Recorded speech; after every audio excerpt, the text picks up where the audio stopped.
The orange U-Haul truck reversed through the Hendersons' backyard fence with the grinding crunch of splintering wood and the satisfying splash of concrete meeting chlorinated water.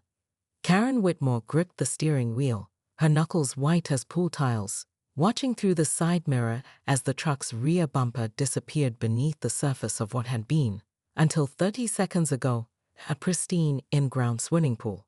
"Holy shit, Karen," she whispered to herself, then immediately looked around to make sure no neighbors had heard her curse. A homeowners association board president simply didn't use such language, even when she'd just driven a rental truck into someone's illegal swimming pool. The truck's engine sputtered and died as water rushed into the exhaust pipe. Karen sat in the sudden silence, her heart hammering against her ribs like a woodpecker on caffeine. Through the windshield, she could see the Hendersons' sliding glass door, where Mike Henderson stood frozen with a coffee mug halfway to his lips, his mouth hanging open like a fish. She'd done it. She'd actually done it. 3 months of heated HOA meetings, 17 certified letters, and countless sleepless nights spent reviewing property covenants had led to this moment. The Hendersons had installed their pool without proper permits, ignoring every cease and desist order, every fine, every reasonable attempt at resolution. They'd laughed at her during the last board meeting, actually laughed when she threatened a decisive action. Well, who was laughing now? Karen fumbled for the door handle, her hands shaking as adrenaline coursed through her system. The door opened with a metallic groan, and she stepped out into ankle-deep pool water that immediately soaked through her sensible beige flats. The truck had settled at an angle, its rear end completely submerged, the front wheels still on solid ground. "Karen," Mike Henderson's voice cracked like a whip across the backyard. "What the hell have you done?" She turned to face him, smoothing down her cardigan and lifting her chin with the dignity befitting her position. "I've enforced the community standards that you've repeatedly violated, Mr. Henderson." "You crashed a truck into my pool. Your illegal pool," she corrected, pulling her waterlogged phone from her purse. "I'm calling the authorities to document this violation of community standards. The pool was built without HOA approval, violating sections 4.2, 4.7, and 8.1 of our community covenant." Mike splashed through the shallow end toward her, his face purple with rage. "You're insane. You've lost your goddamn mind." Karen speed dialed the non-emergency police line, her voice steady despite the chaos around her. "Yes, I'd like to report a property compliance issue that required immediate intervention. There's been an incident involving an unpermitted structure." What she didn't mention was that she told the U-Haul rental place she needed the truck to move furniture. What she also didn't mention was that she'd practiced this maneuver 3 times in the empty lot behind the grocery store, using orange cones to simulate the pool's dimensions. As sirens wailed in the distance, Karen realized she might have miscalculated just how far she was willing to go for the sanctity of neighborhood standards. "Mrs. Whitmore, you're under arrest for destruction of property, trespassing, and reckless endangerment." Officer Martinez's voice cut through the crowd of neighbors that had gathered like vultures around Roadkill. "You have the right to remain silent." Karen barely heard the Miranda rights over the blood rushing in her ears. The handcuffs clicked around her wrists with the finality of a coffin lid closing. Around her, phones captured every humiliating second for posterity and social media. "This is ridiculous," she protested as Martinez guided her toward the patrol car.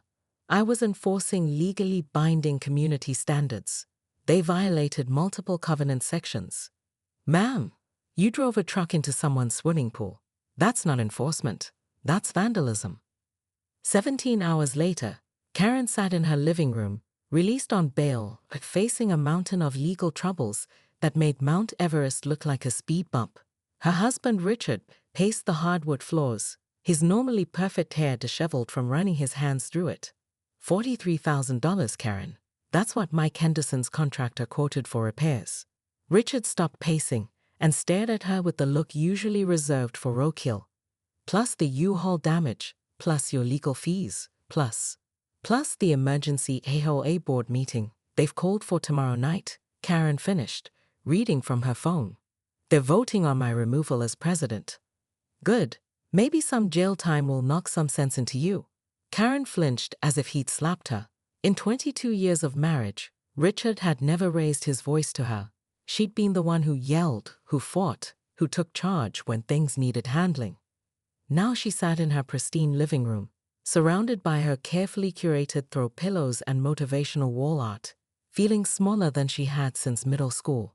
Her phone buzzed with a text from her lawyer. Call me.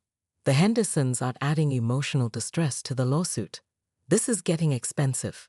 The next evening, Karen walked into the community center where she presided over 47 HOA meetings with military precision. Tonight, she sat in the back row like a common resident, watching her former allies avoid eye contact while her enemies whispered and pointed. Board member Janet Mills, whom Karen had helped get elected just 8 months ago, called the meeting to order. We're here to address the actions of our current president, Karen Whitmore, and determine if her position should be terminated immediately. I was protecting our property values. Karen stood up, her voice carrying across the packed room. Every single one of you has complained about the Hendersons' violations. I did what none of you had the courage to do. You destroyed someone's property, shouted Mrs. Chen from the third row. My daughter was swimming in that pool when you crashed that truck. The room erupted in angry voices. Karen realized with growing horror that she'd become the villain in her own story. She'd always been the hero, the defender of standards, the guardian of neighborhood integrity. Now she was just crazy Karen who drove trucks into swimming pools. The vote was unanimous, 12-0 to remove her from the board immediately. Walking to her car afterward, Karen's phone rang. Her lawyer's name appeared on the screen. Karen, we need to talk. The district attorney is considering felony charges. And there's something else. Apparently, the Hendersons' pool actually was permitted. They had approval from the county, just not the HOA. 6 weeks after the incident, Karen stood in her driveway at 6:30 a.m., wearing yoga pants and an oversized sweatshirt, collecting her mail like some sort of suburban outcast.